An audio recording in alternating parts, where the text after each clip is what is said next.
আলাইকুম সম্মানিত বন্ধুগণ।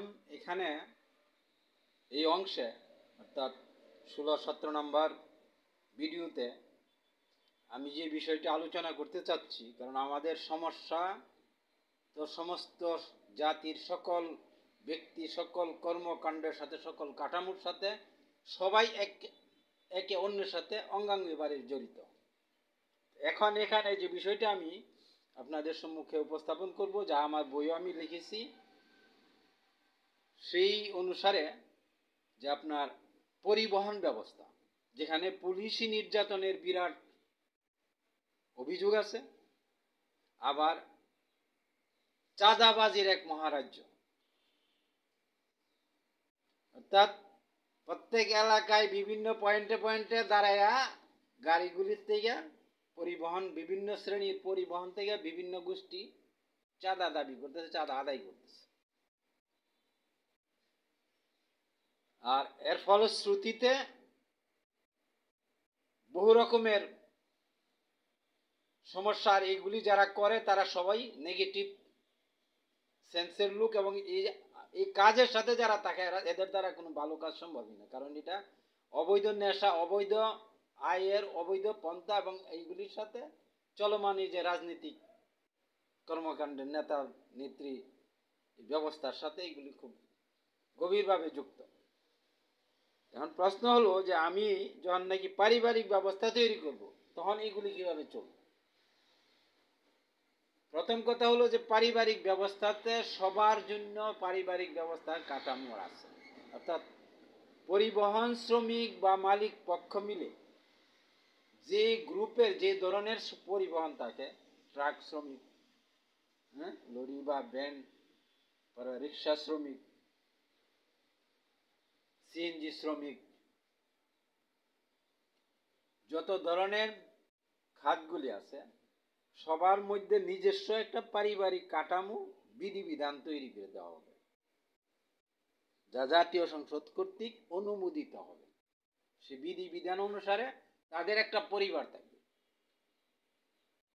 কিন্তু তাদের পরিবার হিসেবে তাদের কোনো জাতীয়, অর্থাৎ যে জাতি পরিচালনার জন্য যে সিস্টেম, পাড়া মহল্লা, স্থানীয় পরিবার, জাতীয় পরিবার, এই সমস্ত পরিবারের সাথে তাদের মৌলিক কোনো সম্পর্ক থাকবে না। অর্থাৎ মৌলিক কোনো সম্পর্ক বলতে তো প্রত্যেকটা ব্যক্তি তো কোনো না কোনো পাড়ার সদস্য, ওইখানে তো সে মূল শিকড়ের সাথে আছেই।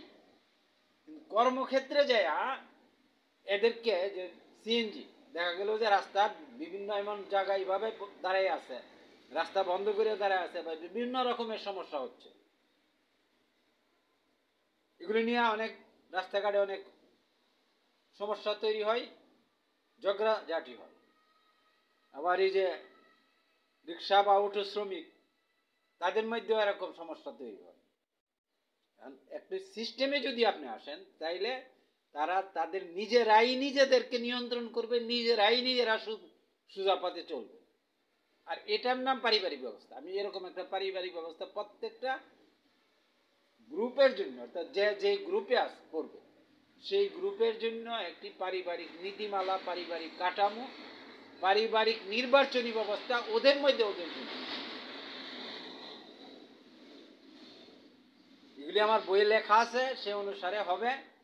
তবে এখানে আমি বলে দিচ্ছি আমার এই ভিডিওতে, এই অংশে, যে প্রত্যেকটা সেক্টর অনুসারে, সেকশন অনুসারে, রিক্সা শ্রমিক তাদের মধ্যে, সিএনজি শ্রমিক তাদের মধ্যে এরকম একটি নির্বাচনী কাঠামো তৈরি করবে। তবে নির্বাচনী কাঠামোগুলি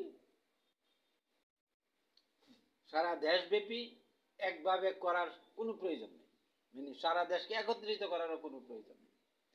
নীতিমালা থাকবে সমস্ত দেশের জন্য, সবার জন্য একরকম, কিন্তু এগুলিকে নিয়ন্ত্রণ করার জন্য প্রত্যেকটা স্থানীয় পরিবার ভিত্তিক তাদের একটা কাঠামো থাকবে। স্থানীয় পরিবারের, বিশেষ করে শ্রমিক, রিক্সা শ্রমিক যারা, তারা তো স্থানীয় পরিবারের মধ্যেই চলাচল করে, এর বাহিরে খুব একটা যায় না। আর সিএনজি শ্রমিক যারা, তারা হয়তো এরকম কিছু বেশি জায়গাতে যাতায়াত করে, কিন্তু যেখানেই যাতায়াত করুক তার নীতিমালা যখন এক থাকবে, তখন তার যেখানেই যাবে সে নীতিমালা অনুসারে সে রাস্তায় চলাচল করবে এবং পরস্পরের সাথে ব্যবহার করবে, আচরণ করবে। নীতিমালাগুলির মধ্যে যে তারা পারিবারিক এই যে স্থানীয় পরিবারের যে সমস্ত প্রত্যেকটা সেকশন অনুসারে স্থানীয় পরিবারের মধ্যে যে সমস্ত জায়গাতে তারা বাস করে, যদি এখানে 5টা বাস থাকে তাদের, তো 5 জন মালিক থাকবে, সেই শ্রমিক থাকবে, সাথে এরকম আরো থাকবে, সকলে মিলে সেখানে একটা তাদের মধ্যে ওই স্থানীয় পরিবার এলাকার মধ্যে তাদের একটা পারিবারিক কাঠামো গড়ে তুলবে নির্বাচনের মাধ্যমে। আর সেই কাঠামো দেখে তারা নিজেদেরকে নিয়ন্ত্রণ করবে, আইনগুলি মেনে চলবে, অন্যদেরকে আইন মেনে চলতে বলবে, এবং রাস্তাঘাটের নিয়ম নীতি, আইন কানুন, ট্রাফিক আইন, সিগন্যাল কিভাবে মেনে চলতে হবে, এই সমস্ত নিয়ম নীতি সব যা আছে, যার যুক্ত করা দরকার, সেগুলি আলোচনা পর্যালোচনার মধ্যে তৈরি করে সংসদ কর্তৃক অনুমোদন করে সবাইকে এটার সাথে যুক্ত করে দিতে হবে। আবার ট্রাক যারা দেশব্যাপী চলে, ইন্টার ডিস্ট্রিক্ট হোক, যেখানেই হোক, যতই হোক, নীতিমালা এবং তাদের এমনি সংগঠন আছে, সেখানে একটি নির্বাচন তাদের এমনি হয়, কিন্তু সেখানে নীতিমালা যে পুলিশি হয়রানি, আইন কানুন, এগুলি বহু ঝামেলা আছে। 1 নম্বর কথা হলো যে এদের উপরে পুলিশকে আমি ব্যবহারই করব। পারিবারিক কাঠামোতে, পারিবারিক ব্যবস্থাপনার অধীন তারা জবাবদিহি করবে, তাদের কাজ হবে, তাদেরকে জবাবদিহিতে আনার ব্যবস্থাটা হবে। তারা যেখানে যে ধরনের কোনো অকারেন্স করবে, বা যদি কেউ কোথাও চাঁদা দাবি করে, এরকম কোথাও কিছু হয়, সাথে সাথে স্থানীয় যে ওই এলাকার যে স্থানীয় পরিবার আছে তাদের সাথে যোগাযোগ করবে, তারা এটা সমাধান করবে। যে এলাকাতে পড়বে স্থানীয় পরিবার, এবং কি যদি কোনো পাড়া মহল্লা পরিবারে এটা হয়, তাহলে পাড়া মহল্লা পরিবারের যে ব্যবস্থাপনা আছে তাদের সাথে যোগাযোগ করবে, তারা এটার ব্যবস্থা করবে, অর্থাৎ নিয়ন্ত্রণ করবে বিধিবিধান মোতাবেক।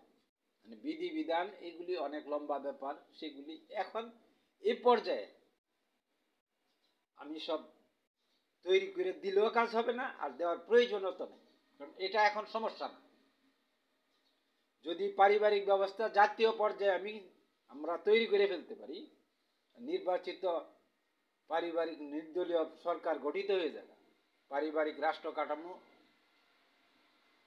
চলতে আরম্ভ করে, তখন এগুলি অটোমেটিক্যালি খুব সহজ হয়ে যাবে, এবং এটা সবাই মানে খুব সাধারণ বিষয় হয়ে যাবে, কোনো জটিল বিষয় থাকবেই না।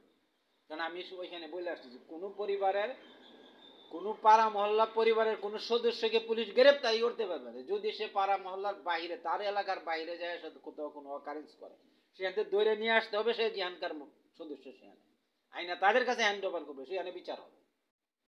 পুলিশ কিছু করতে পারে, পুলিশের হাতে এই ক্ষমতা, এই শক্তি, মানে এই ধরনের আইনই থাকবে না। পুলিশ হবে শুধু একজন সাহায্যকারী নিরাপত্তা কর্মী, যিনি যেখানে নিরাপত্তার জন্য তাকে ডাকা হবে, কারা ডাকবে? পারিবারিক ব্যবস্থাপনা কর্তৃপক্ষ ডাকবে, যে কোনো এলাকার যে কোনো স্থানীয় পরিবারও ডাকবে না, কারণ স্থানীয় পরিবার ডাকবে, তারা নিয়ন্ত্রণ করবে, পুলিশ তাদের অধীন থাকবে, কিন্তু তারা আদেশ দিয়ে যে মুখ থেকে এই এলাকার থেকে এই লোককে ধরে নিয়ে আসো, এই ব্যাপার পারবে না, এটা সম্পূর্ণ ভাবে এটা বন্ধ হয়ে যাবে। যে সেই অপরাধী যেই হোক, যতটা অপরাধী করুক, সে কোনো না কোনো পরিবারের সদস্য, অর্থাৎ পাড়া মহল্লা পরিবারের সদস্য, তার সাথে যোগাযোগ করবে স্থানীয় পরিবার কর্তৃপক্ষ। ওই পাড়া মহল্লা পরিবারের কর্তৃপক্ষ যদি চায় যেখানে পুলিশ লাগবে, তাইলে সেখানে পুলিশ যাবে, যাইয়া তাকে গ্রেপ্তার করার জন্য যদি পুলিশ সহযোগিতা লাগে, সেখানে সে সহযোগিতা করবে। তা নাইলে স্থানীয় লোকজন, তার পরিবারের লোকজনই তাকে তুলে ব্যবস্থাপনার হাতে দিবে, যে না আমরা করতে হবে, আইন এটাই, বিধিবিধান এখানে আমি এরকম ভাবে তৈরি করেছি। যে পরিবারের যে লোক, যদি 5 জন পরিবারের সদস্য থাকে, একজন অপরাধ করছে, বাকি 4 জন এই অপরাধীর পক্ষে না যায় অপরাধকে সংশোধনের জন্য, শাস্তির জন্য পাড়া মহল্লা কর্তৃপক্ষের সাথে যুক্ত হয়ে কাজ করবে। আর যদি সেই পরিবারের সবাই অপরাধের সাথে যুক্ত হয়ে থাকে, তাইলে পরিবার, ওই ব্যক্তি পরিবারের বাইরে তো এখানে আরো 500 পরিবার আছে, সবাই সহযোগিতা করবে, ব্যবস্থাপনা আছে। সবাই অপরাধকে প্রতিরোধ করার জন্য শর্ত অনুসারে যেগুলি শর্ত লেখা আছে কাজ করবে। একইভাবে এই ব্যবস্থাপনার অধীন এই সমস্ত অকারেন্সগুলি চলে আসবে, তখন কাজগুলি সহজ শান্তিময় হয়ে যাবে সকলের জন্য। অপরাধী নিজেও বুঝবে তার জন্য এটা শান্তির কারণ, কারণ তাকে কেউ আঘাত করবে না, তাকে কেউ জেলখানায় নিয়ে পুড়েও রাখবে না, তার পরিবারেই তাকে ফিরিয়ে দেওয়া হবে। যদি কোথাও জেলখানায় রাখতেই হয় সেটা আমার ব্যবস্থাপনাতে তার জিম্মাদার কেউ হলে তাকে তার বাড়িতে ছেড়ে দেওয়া হবে, ওইখানেই নীতিমালার আইন কানুনের জেলখানায় থাকবে। এবং এটা মানব প্রকৃতির জন্য, মানব শান্তির সমস্যা, সামাজিক পরিবারের জন্য এবং রাষ্ট্রের জন্য শান্তির কারণ। বন্ধুগণ, আমি এখানে যে বিষয়টা আপনাদেরকে শুধু একটু জানিয়ে দেওয়ার চেষ্টা করেছি, এটা বিশাল বিষয়। এই সমস্ত বিষয়ে কথা বলতে গেলে অনেক হাত আছে, অনেক ধরনের সমস্যা আছে, এগুলো নিয়ে অনেক দিন কথা বলা যাবে, কিন্তু কথা বলার এখন দরকার নেই। আগে আমরা পারিবারিক ব্যবস্থা দিয়ে রাষ্ট্র কাঠামোতে যাই, বাকি এরপরে বাকি জিনিস আমাদের জন্য 1-2 মতো সহজ হয়ে যাবে। ধন্যবাদ বন্ধুগণ, আমি এটা এখানে থামিয়ে দিলাম, পরবর্তী অংশে যাব।